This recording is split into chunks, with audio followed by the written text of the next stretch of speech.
Hello everybody, welcome back to Dream Daddy, a dad dating simulator. Let's go and take a look what we can do today. Roger that. Grow your own vegetables, it's cheaper, I think. And make sure to check that the soil is actually good enough for growing stuff in your garden, because who knows what type of heavy irons and all that sort of thing are in there. Heavy metals, chemicals from nearby chemical plants. You don't want to just eat everything that you grow. Anyhow. Amanda and I played ball for a little longer, then we cooked dinner together. We managed to not almost burn down the house this time. And afterwards, Amanda and I dig into a carton of ice cream over an episode of Chopped Toddler Tournament. Oh. What you have in front of you is a molecularly deconstructed sweet potato with a brown sugar demi-glace with creme fraiche, of course. Some very smart toddlers. This is literally a jar of baby food. The toddler immediately bursts into tears. Aww. Are we bad people for watching this? Yes. After a few more episodes, Amanda goes to bed. I checked my computer one last time. Still nothing from Robert. I was just thinking about that earlier, actually. He is a dad, and although he does spend a lot of time at the bars, I'm pretty sure he may have been having visitation from his kid. We haven't seen the child yet, but I'm pretty sure he's one of those weekend dads, because he's not really capable to take care of them during the rest of the week. At least he doesn't seem to be. Don't know. But it says he read my message. Is he ignoring me?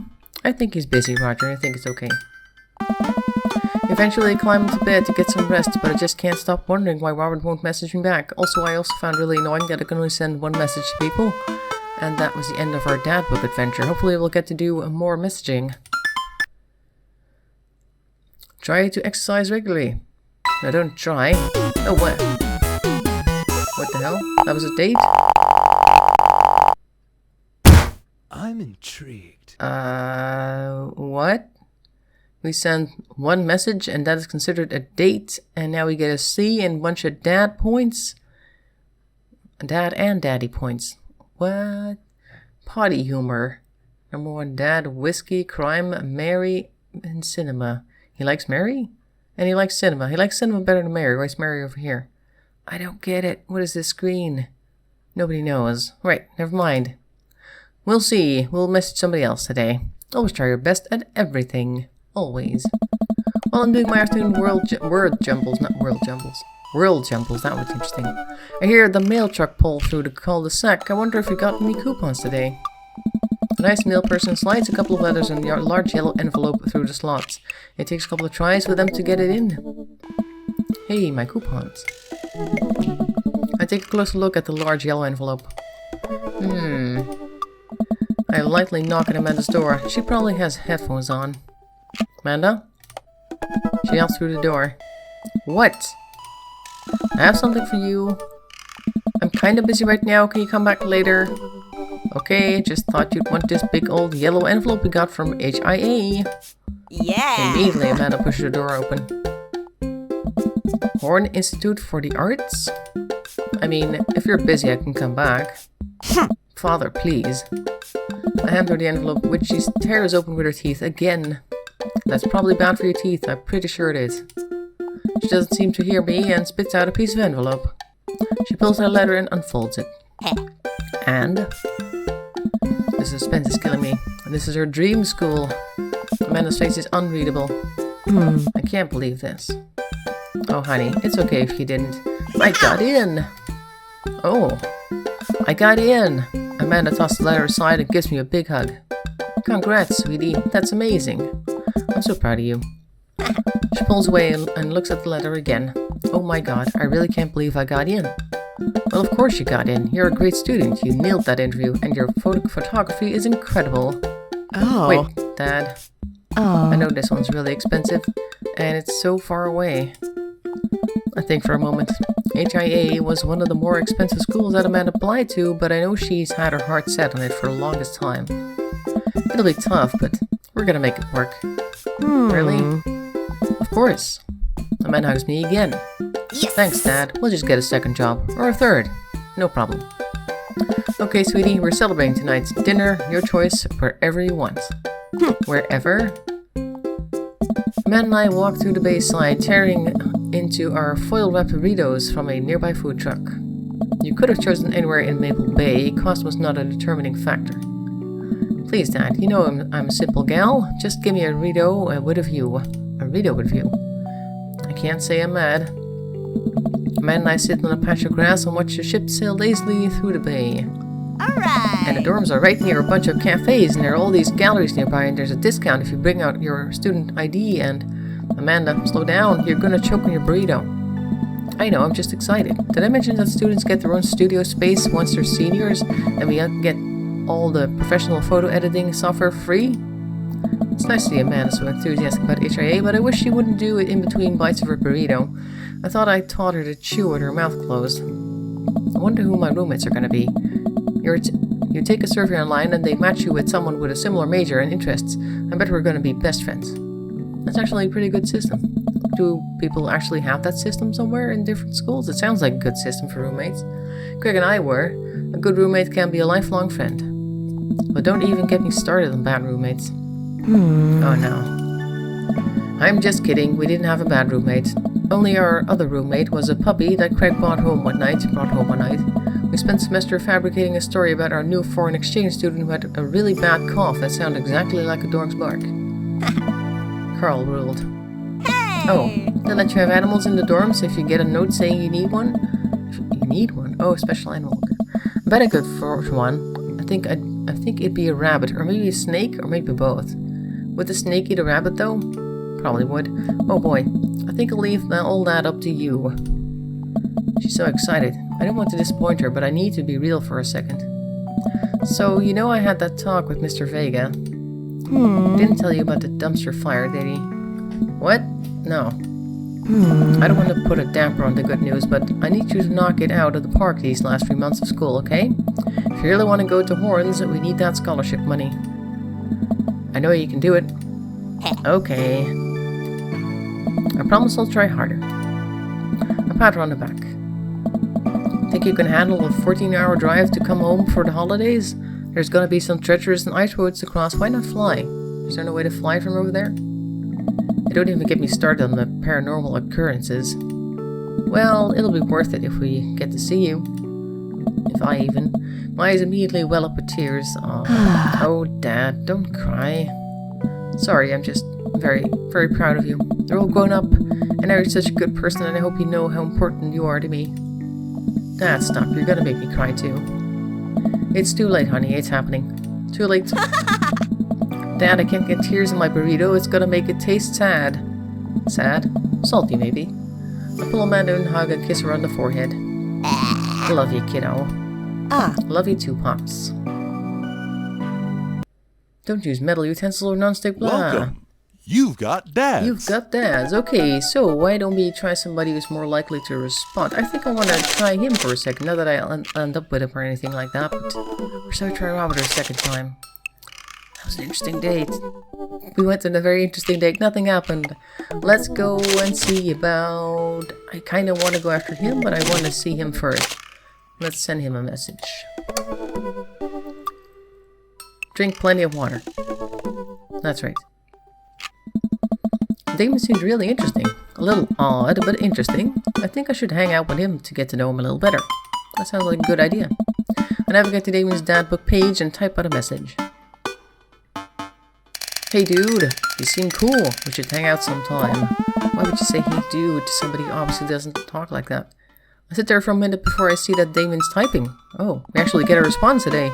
And then he keeps typing. And typing. Man, is this guy writing a novel? I leave the computer to make some coffee. And he's still typing. I sip my coffee and then the computer finally dings. Roger. Must confess my excitement to be receiving your kind letter, for, as you see, I do find myself available to enjoy your company. I must ask for your forgiveness, however, as I believe our first meeting did not paint me in a gentlemanly manner as I would have liked. Oh, whoa, there's more. I would be highly flattered to enjoy your company at my residence for an afternoon tea and a stroll around my garden. Should it please you, till then, adieu. Yours humbled, D. Bloodmarch. I stared at the screen and reread the letter several more times. Hey, Amanda. Can you help me with something? Dad, for the last time, I'm not popping your back pimples. Gross. No, can you interpret this for me? I turned the computer to Amanda and she squirts. She had a squirt gun on her. She squints at Damien's message. I just don't understand net speak. Like, is this how you kids communicate with each other now? Wow, you're so behind the times. Oh, totally. This is the hot new thing. See, Dad, kids got over saying lol and lamau or whatever and decided that what they needed to do was bring it back to the 1800s. So what do I do? Where's your pen and quill? What? Yeah. Did you forget to unpack the pen and quill? Dad, how will we address the nobleman in regards to your upcoming debutante ball? Okay, now I know you're messing with me. Father, without a proper chaperone, they'll never end up with a suitor worthy of our land. Or our dowry. Or... So you read Pride and Prejudice for school one time, and now you're reciting things you know about it back to me, aren't you? Like the first 5 pages, then I read a review of the movie. Still got a B, though.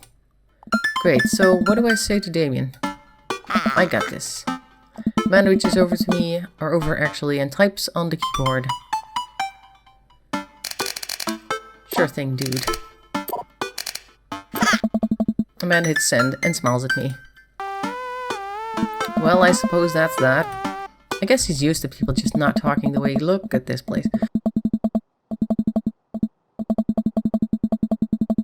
Well, I'm back. I had to interrupt that for a second because one of my neighbors decided to just drill at a random point in the middle of the day, which is great because it's really effing loud and not appropriate to this type of games at all. Anyway, look at this gigantic mansion. And I was in the middle of saying that probably a guy like Damien is used to people not talking to them like he talks to them. Oh, they're not done yet, I think. But we'll see how long they can last before they put another drill in the wall. I will make the short walk over to Damien's house. Well, I guess you can't really call it a house. It's more of a manor, a estate. The Gothic architecture looms above the other homes in the cul-de-sac. I walk past a couple of gargoyles guarding the front door and look around for a doorbell. There doesn't seem to be one. Probably have to use the knocker. I pull the large, ornately carved bat's head door knocker back and hollow sound echoes through the house as I strike it against the door. I wait several moments before the door slowly creaks open. Are we okay with sending this message still? Maybe we should back out. It's a little creepy, but I enter the home and take a few steps into the foyer, noting the oil portraits of who I assume are dead relatives hanging on the wall. Or maybe he bought them. Look, they painted the dog. And what the hell are these? As I'm admiring them, the front door slams shut behind me. Hello? Look at these. This is nice. Silence. An oil lamp in the corner flickers dimly, casting an ominous shadow against the wall. Why do I feel like all the people in these paintings are staring straight at me?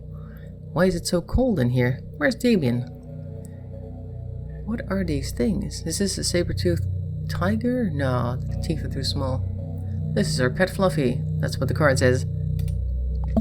Roger, pleased to have you in my home. Pleasure, even. I look up and see Damien standing at the top of a majestic staircase with a walking candle holder. A walking candle holder? He has a candle holder that walks? Huh. What's with the door slamming shut? Oh, sorry, there was a draft. And the door creaking open when I knocked? I accidentally left the door unlocked. And the creepy oil paintings? I like oil paintings. Right. Right. Please, let me show you around. Okay. Damien leads me around the house, showcasing his parlor, sitting room, auxiliary sitting room, and a parlor again for some reason. This is one of the older homes on the block, yes, but nowhere near as old as the architecture might suggest. Through extensive renovations, I've been able to craft a residence that is both historically accurate to the Victorian period and equipped with the amenities of any modern dwelling, except for these couches. They're definitely not Victorian. And this table? Absolutely not. You have a lot of learning to do, Mr. Damien. I watch a lot of documentaries. I'm on to you. We walk past the door covered in bumper stickers, caution tape, and a black parade poster. Probably that's where What's-His-Face is. Did they listen to My Chemical Romance in the Victorian era? That's my son's room. You know how the rebellious teenage years are. Onward, there's more to see.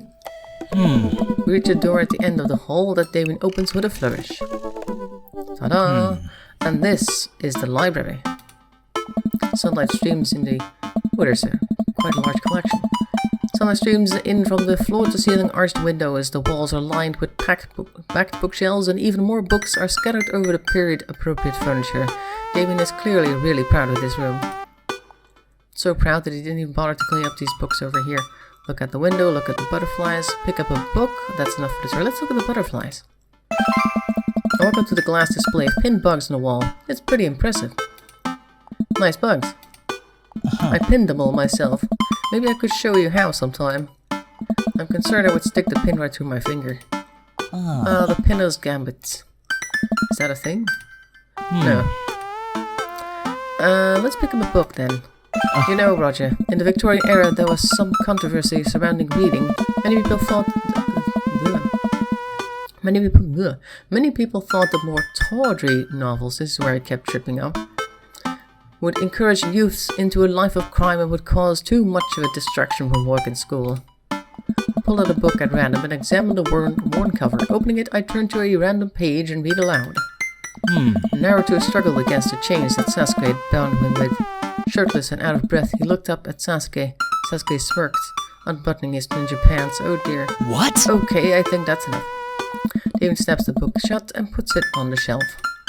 That's a rare book from my private collection. Okay. I walk to the window and apparently he likes everything to do with this library. Everything I click is like, yay, I'm so glad you want to look out the window. It's amazing. I walk to the window and I'm greeted by a beautiful view of Damien's backyard. It showcases a beautiful view of the rest of the cul-de-sac. Hey, I can see Craig on his lawn. He's doing push-ups with his daughter on his back. Damn. He sees me and waves happily, doing push-ups with one hand now. Damn. Did you know that Victorians spent at least 20 hours a week gazing longingly out at full-length windows? Wait, really? Oh. No, but Victorians did appreciate telling a good joke. Please, will you join me for tea? I follow Damien to his sitting room where finger food has already been set out upon a beautiful tiered silver tray. I take a seat on one of the high-backed chairs as Damien pours and serves me some tea. I can't believe we're having a high tea. I never thought I'd get to do this. Damien smiles to himself. What? Oh! It is a common misconception that high tea refers to the wealth or class of the people enjoying it, when in fact the high refers to both the latter time of the day that the working class had to enjoy tea and the height of the tables on which they're served. Oh. My dear friend, we're currently enjoying afternoon tea. That's informative. Yeah, didn't you know that, Roger? Afternoon tea, everybody knows that. Damien takes a seat next to me and serves me a tiny sandwich. Your home is really impressive. He's proud of his home, so we probably want to say that. Are there a lot of goths in Maple Bay? I like your cape. Let's go for the home first. Whoa. Eggplants and everything. It seems like you've really put a lot of work into this place. Huh. Thank you. No one's ever complimented my home before. Really? Hell, I can barely get matching salt and pepper shakers in my place. Look at what you've done. I'm kinda jealous. Oh. That's very generous of you to say. What got you so interested in golf stuff? Oh! Oh, well, when I was a young boy, my father... Did he take you into the city? Sorry? Did you guys see a marching band? I'm afraid I don't understand. Yeah, me neither. What are you talking about, Roger? What's going on with you? You're serious. Of course. But it's, you know, the song. Amanda made me listen to it. Seriously? I'd love to see a marching band. I'm also missing the reference to the song, but that's okay, that's fine. Nevertheless, I've always had a love for art, history and fashion. What started off as a small hobby of collecting taxidermied animals grew into a sort of obsession. It's a privilege to be able to appreciate the lives and culture of those who came before us, I think. Why not go all the way? I like not dying when I can catch... I like not dying when I catch cold. Yeah, that is definitely true. The medical care is not great. But then it's gotta start somewhere. He takes a sip of tea. I can acknowledge that there were many very terrible things about the Victorian area, and to try to live a life that strictly aligns with those ideals would be admittedly horrid. But I think it takes a critical mind to truly appreciate something to the fullest, to be cognizant of its flaws and love it all the same. Tell me, Roger, do you have any hobbies? Oh man, I do, but I don't know if I care about anything the way you care about this stuff. Well, I'd love to hear about your interests. Hearing someone talk about things they're passionate about is intriguing, and quite honestly, rather attractive. Ooh. Please, do tell me about your hobbies. Quick, sounds sophisticated. I like watching soap making movies on the internet. That's pretty cool, actually. Love me some word jumbles. Learned how to juggle once. I do like watching, so let's talk about this, because those are really interesting videos, even though it's probably way outside of his league. Soap is, an important advancement in modern society, getting rid of germs and stuff. I would say that the people who make soap are the true heroes here. To watch them work is an honor. I tried making some with Amanda once, and we both had to go to the doctor for the rashes, which I guess goes to show that we should leave it to the professionals. We finished our tea and finger sandwiches. How delightful! How delightful. Come, I have one more thing to show you. Damien takes me around the back of his home, where a variety of flowers flourish in a beautifully landscaped rows. A small stone path weaves through it, and butterflies flit lazily through the air. That's why he's got so many butterflies in the case. He could pin them all day long.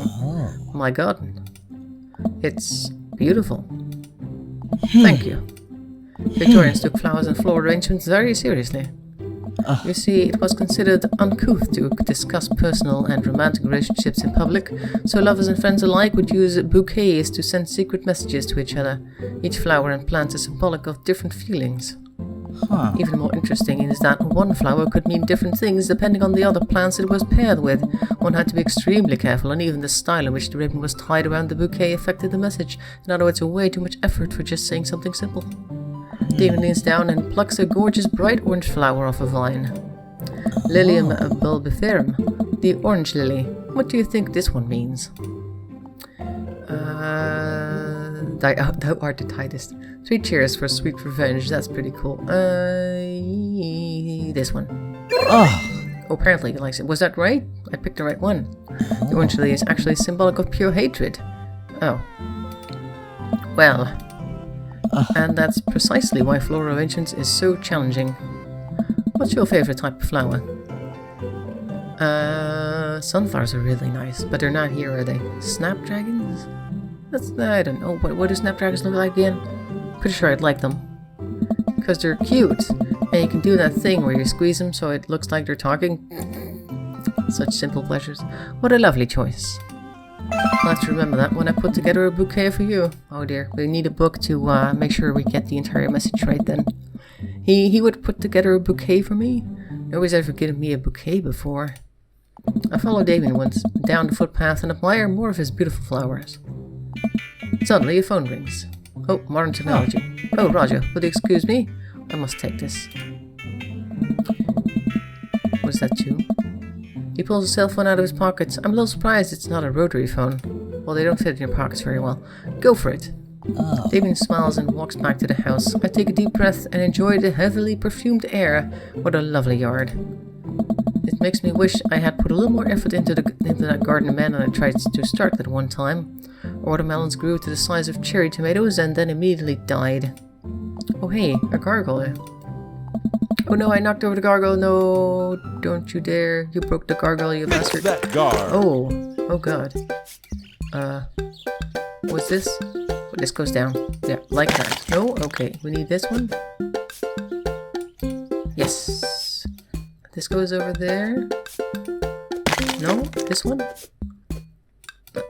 No. What? What do you mean this one doesn't fit like this? Yes. Huh? Why does it not go that way? Is it the other way around? What's going on?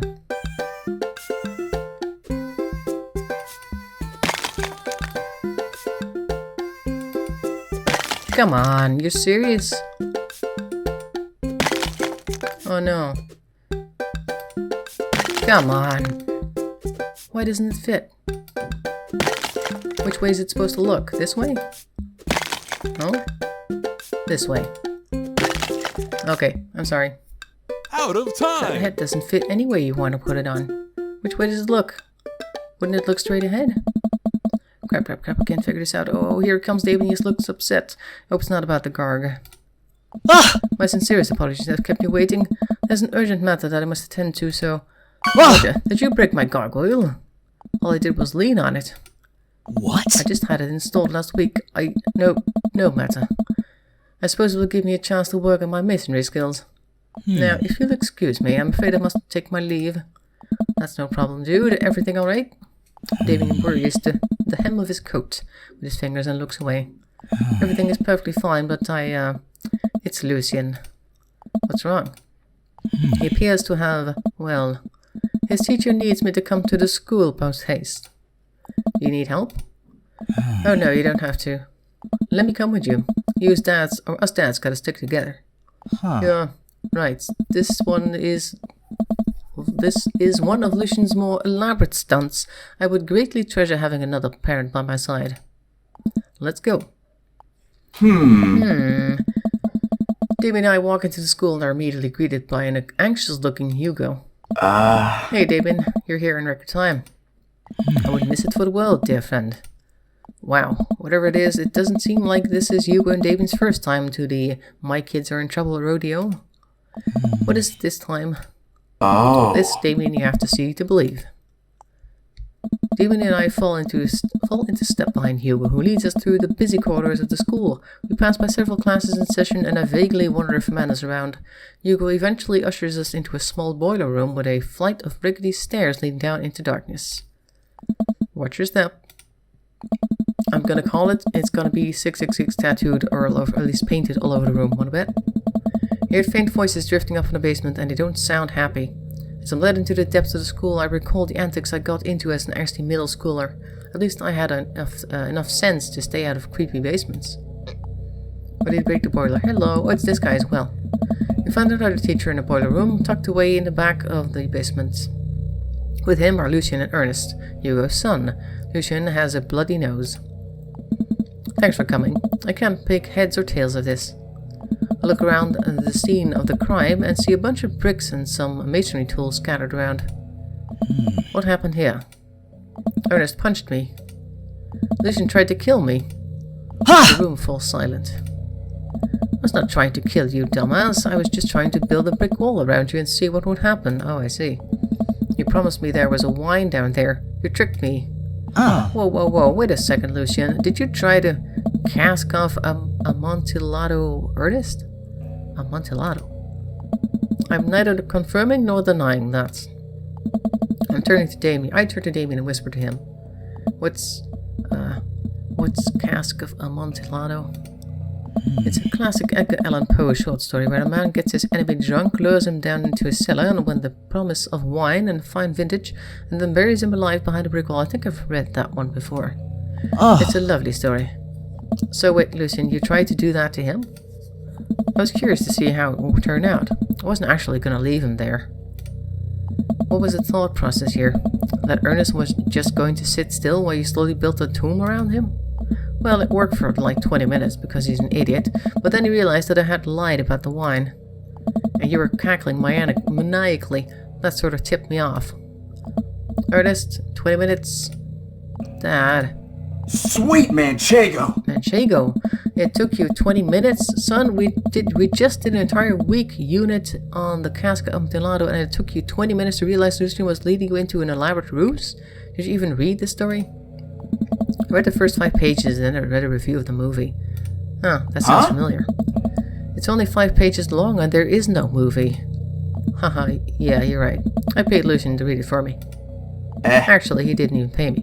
So when you think about it, it was me teaching him a lesson. Damien and Hugo both have their heads in their hands. Oh, they do? Oh yeah, okay. I was thinking of these two, but it's the parents they were talking about. You guys are always telling me to engage in literature, and I did it. I don't see a problem here. Alright, I'm filing this under what the hell. Don't do whatever that was again. You two are both suspended for a week. Ernest and Lucien, high five. The teacher starts to stomp up the stairs.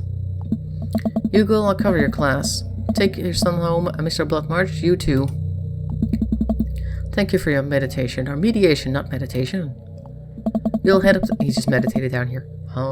Let's make the situation disappear. We all head up the stairs and out of the school in tense silence. Lucian, Damien, and I all pile into my car and begin to drive home. Lucian immediately puts his hood up and stares out of the window angrily. Hello. I'm not going to therapy again. Oh, no. Oh, we're having this conversation.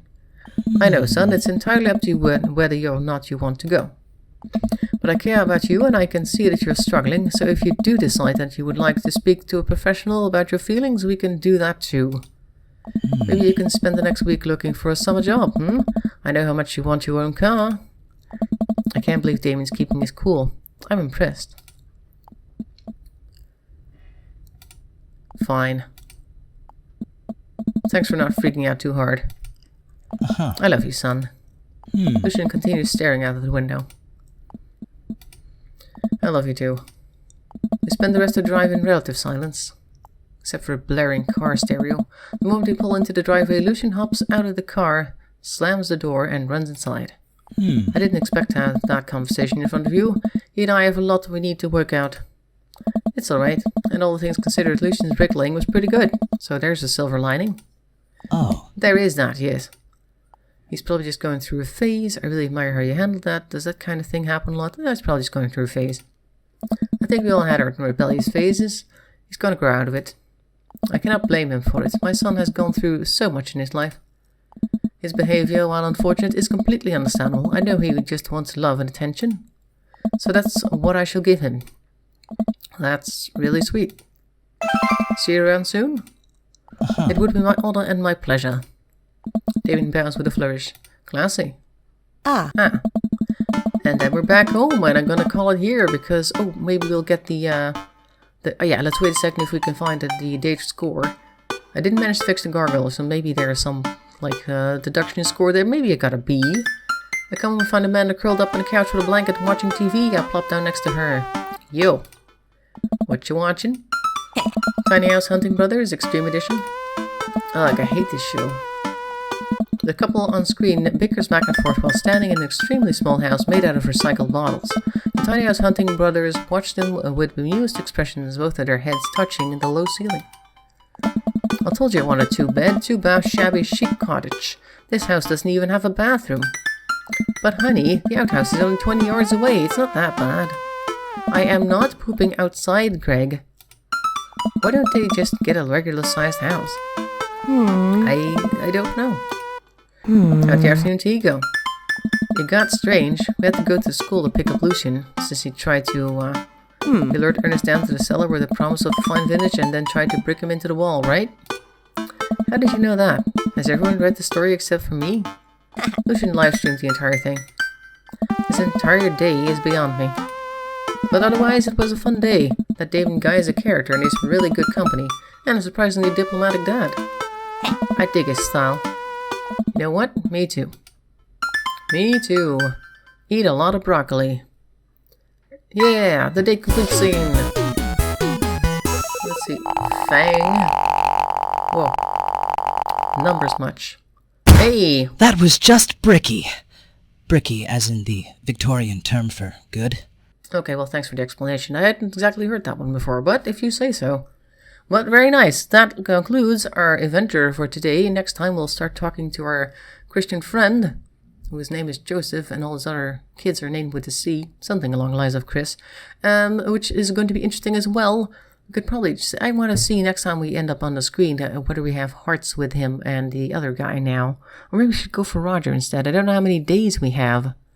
I don't know. I don't know anything. We should try to focus on a few dads though. So let's give do a thing. What's called again when you rotate? Yeah, rotation schedule.